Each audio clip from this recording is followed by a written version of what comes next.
We'd traveled to ancient Arabia to find Salim al-Kupar, an ancestor said to possess the stealth of 40 thieves.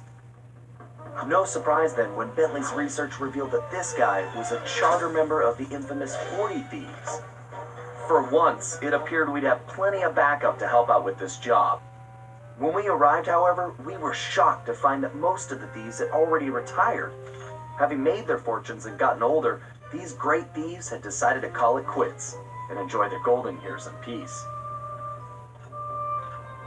What wasn't shocking was the unmistakable presence of Cyril the Paradox. Nasty-looking guards patrolled everywhere, and it was clear that something sinister was going on. After some detective work, Bentley had even worse news. No one had seen Salim al-Kupar for some time.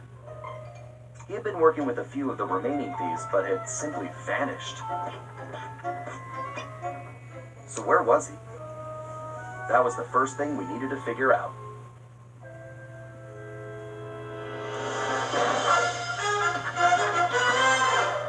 Welcome back to a new Sly 4 video, and we are back on my first time playing Sly 4 Thieves in Time.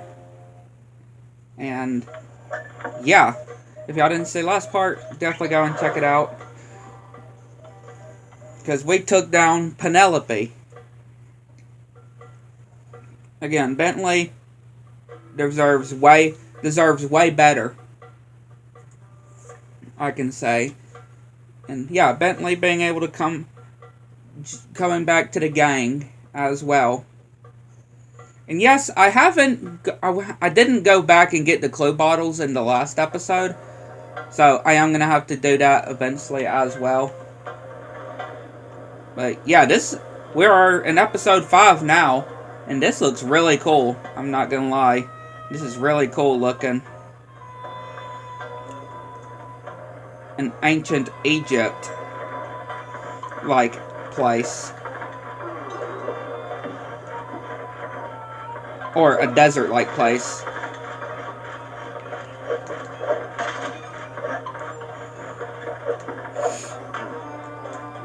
And also, this means we have one more of the La Paradox's members to take down. I'm pretty sure it's that elephant lady that I'm talked about on my rankings of my thoughts on the villains, which is Miss Decibel, if I remember correctly. It's that Miss Decibel lady. I'm pretty sure.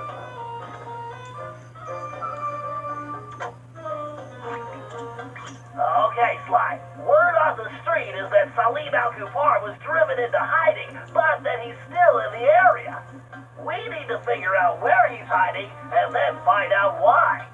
To facilitate that, I've built you a new toy. Cool. Is it a robotic turtle butler? No. After gathering data from your ancestors, I've been able to map the Cooper DNA. I've modified your binocular with a new visual guidance system that I've programmed to detect anything with which Salim al-Kupar may have come in contact. Wow, Bentley. That's some real science fiction. For real. That's some pretty good science fiction right there.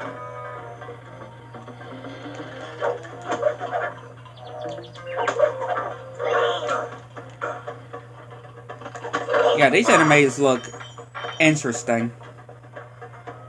What I can say is interesting. But like I said, I will go back and get those clue bottles that we have not gotten in the other episode. And the ones that we will probably not be able to, all of them that we won't be able to get when it comes to this episode, most likely, before, you know, completing it.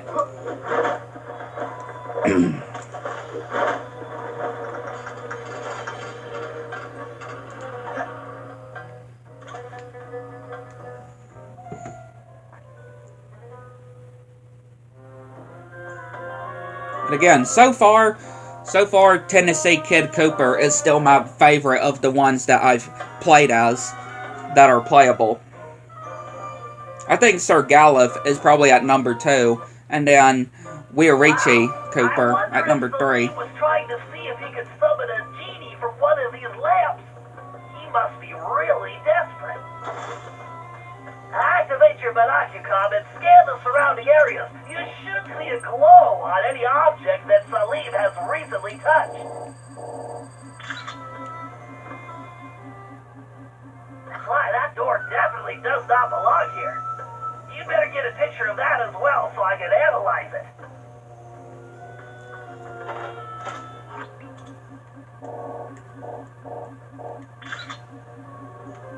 Yeah, that's an interesting door. Okay, Sly, you should get out of there and head for the village while I sort this out.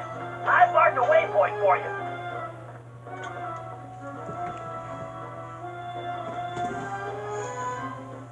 Yeah, that door looks definitely not normal. Definitely looks out of place for sure. Most definitely looks out of place. And again, just in case if anybody has forgotten, if anybody has forgotten or may have not known, the only collectibles I am getting is the clue bottles and the vaults. That's the only collectibles I am getting on this walkthrough. Just a little refresher for anybody that may have not known, or some people that may have known that just need a little refresher. I will get everything else off screen though to unlock that cliffhanger ending, right? That whole cliffhanger ending that all of us would know about. Quick, Sly, the binocular! There's something nearby!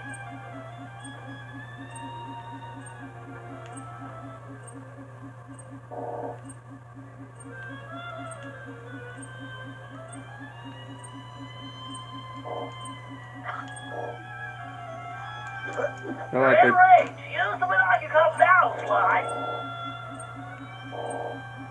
I see it.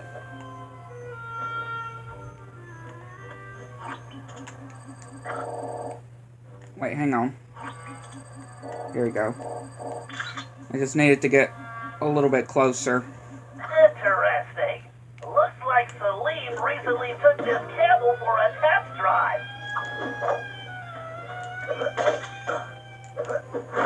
This is definitely a whole different Egyptian-like level that basically where, you know, Sly disappears from, or where we say Sly and the secret ending, right? The cliffhanger. Where he's, like, I don't even think this is actually ancient Egypt here, unlike on that secret ending.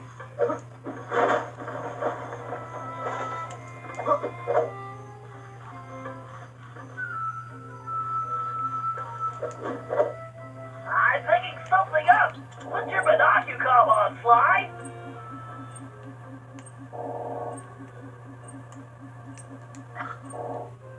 Again, maybe I need to get to another angle here. Man, these guys are tough.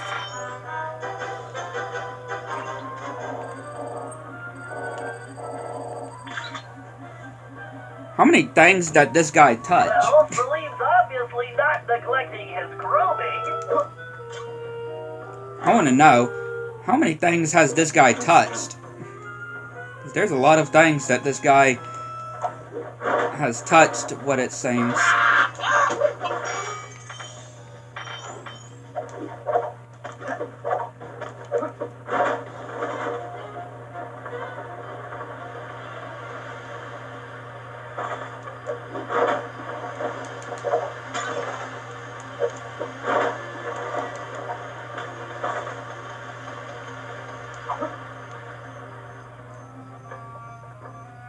Yeah, that whole fight with, again, Penelope was definitely really cool, I would definitely say.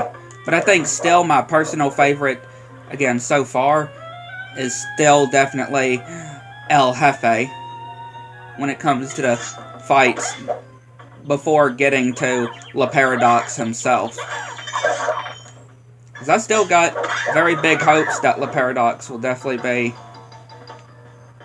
a better antagonist than Dr. M was on the third game.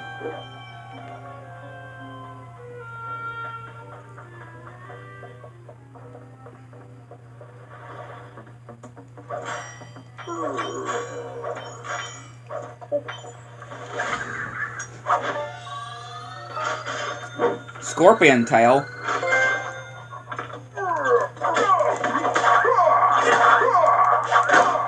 Yeah, I don't like the sound of that, having a scorpion tail.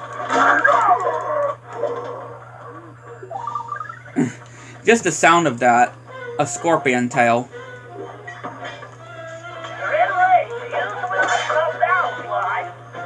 Once I get rid of this guy.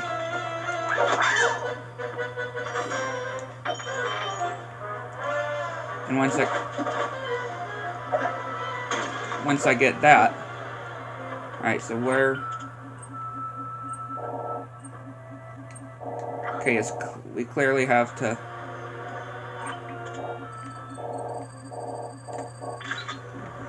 There we go. This looks like a peaceful spot.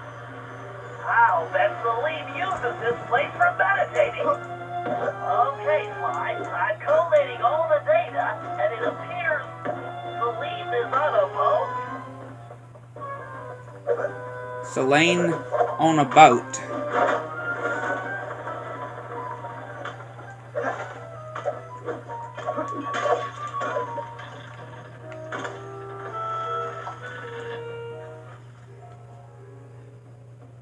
Greetings. You're Salim Al-Kapar, aren't you? And who are you? Well, that part's kind of complicated. I'm a thief like you, but I'm kind of new in town. How about you come back to my gang's hideout and I can explain myself? How about you go nick a camel's hump? Okay. Look, I know you're in trouble. I'm here to help. I can explain everything, but let's go where we can talk safely.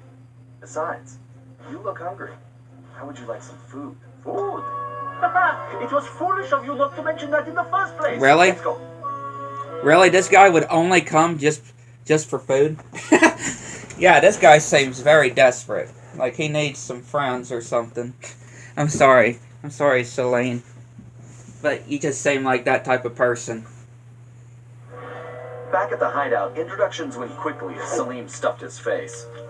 He told us about his problem. Some new player calling herself Miss Decibel. Yup, Miss and rolled Decibel. into town and started throwing lots of money around. It didn't take a genius to figure out who the time-traveling lieutenant was here. Salim and the 3 remaining thieves had decided to pull one last heist before disappearing into retirement. Miss Decibel being the target. Of course, with her technology, she had easily captured his thief brothers, and Salim had been trying to come up with a plan to free them ever since. Bentley uncovered some interesting background information. Miss Decibel had come from a wealthy British family. Her true love was classical music.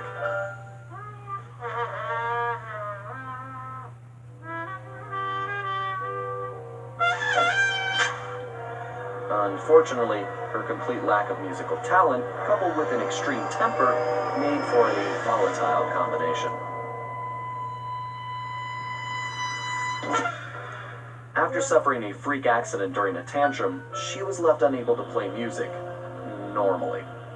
However, when she discovered she could control people with her hypnotic tones, a new criminal was born. She began using her devious talents to control others, forcing them to commit crimes for her. We told Salim about the paradox, and the whole thing made some strange kind of sense to him. The bad news was that he wasn't completely convinced that we were there to help him. I could see I was going to have to prove myself. Again, Miss Decibel is technically, I guess you could say, kind of like the Contessa. Yeah. No, I didn't want to play as Bentley. I don't want to play as Bentley. I meant to go to the Thief Network. But, yeah, see, kind of reminds me a bit of...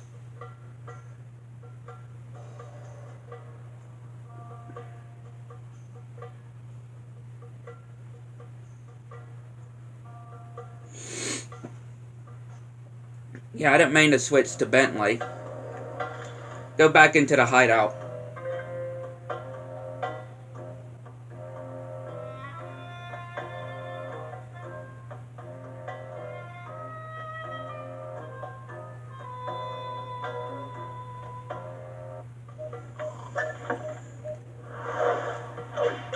Let's see, anything?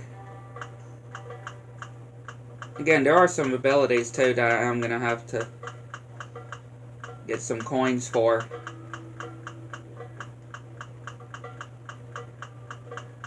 Gotten quite a good bit of them though, I will say.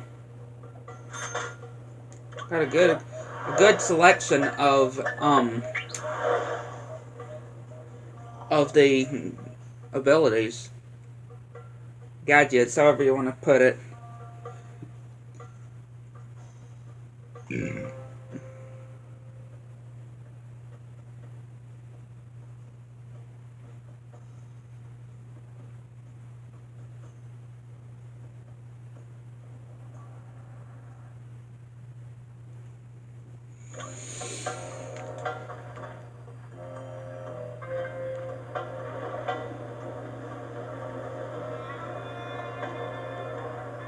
Okay, well there's the vault. The vault is pretty easy here, because it's literally right next to the hideout. But yeah, again, just from the description of Miss Decibel, she's basically, just how she's able to control people to do different crimes and stuff. Doesn't she kind of feel a little bit similar to the Contessa? Yeah, she definitely feels like somewhat of a bit like the Contessa on slide 2.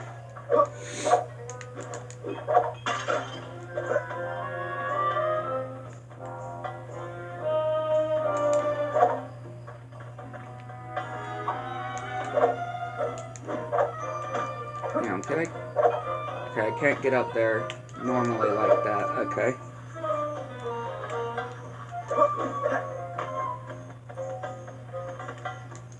I wonder if I get up here.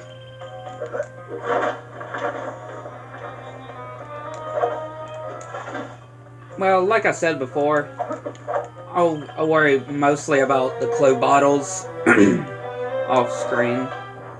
The ones that we don't get.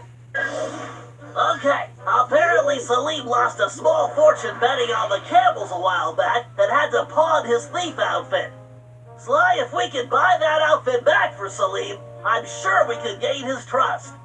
The shopkeeper is a security freak, a real head case. His place is a fortress and he never leaves. All business is conducted through a slot in the door. I think this is one time we're going to have to play it straight and pay the man what he wants. As you might imagine, his price is pretty steep. The shopkeeper will only accept payment in the form of flawless gemstones. 3 to be exact. The only gems of that quality around here are the decorative stones embedded in the city walls. I've located the 3 largest specimens for you. All you have to do is remove them, avoid the guards, and bring them to the shop. Just make sure those gems are still flawless when you get there. Sounds quite simple. But yeah, that's what will conclude this part here. Hopefully you enjoyed. Hit the like button, subscribe to the channel. Make sure you have on notifications to turn on so you see anything new. And like to know what y'all think. Catch you next one.